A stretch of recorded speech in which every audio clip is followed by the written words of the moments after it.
Good morning friends. आज हम पढ़ेंगे कोशिका। कोशिका किसे कहते हैं, कोशिका की खोज किसने की।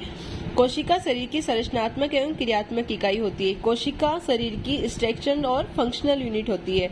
कोशिका रूपी संरचना को सबसे पहले मार्सेलो मेलपिगी ने देखा था, यानी कोशिका की जो संरचना होती है उसे सर्वप्रथम मार्सेलो मेलपिगी ने देखा था।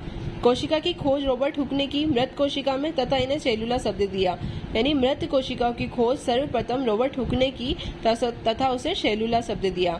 इसलिए कोशिका शब्द देने का श्रेय रॉबर्ट हुक को जाता है तथा कोशिका का अध्ययन सामान्य प्रकाश सूक्ष्मदर्शी से किया। रॉबर्ट हुक ने कोशिका का अध्ययन सामान्य सूक्ष्मदर्शी से किया। जीवित कोशिका की खोज एंटनी वॉन ल्यूवेनहॉक ने की तथा आरबीसी में की।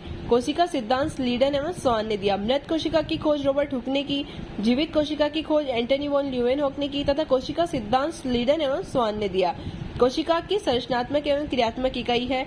कोशिका शरीर की आनुवांशिक इकाई भी कहलाती है, क्योंकि एक पीढ़ी से दूसरी पीढ़ी में आनुवांशिक पदार्थ तथा आनुवांशिक सूचनाओं का स्थानांतरण कोशिकाओं के द्वारा होता है, यानी कि जेनेटिक सूचनाओं का जो स्थानांतरण होता है वो कोशिकाओं के द्वारा होता है। नई कोशिकाओं का निर्माण पूर्ववर्ती कोशिका से होता है। यह कथन रुडोल्फ विर्चोव ने कहा था कि नई कोशिकाओं का निर्माण पूर्ववर्ती कोशिकाओं से होता है तथा इन्होंने ओमिनी सेलुला ई सेलुला कहा, इसीलिए इन्हें आधुनिक कोशिका सिद्धांत का जनक भी कहा जाता है, यानी आधुनिक कोशिका सिद्धांत का जनक रुडोल्फ विर्चोव को कहा जाता है। कोशिका सिद्धांत का अपवाद है वायरस।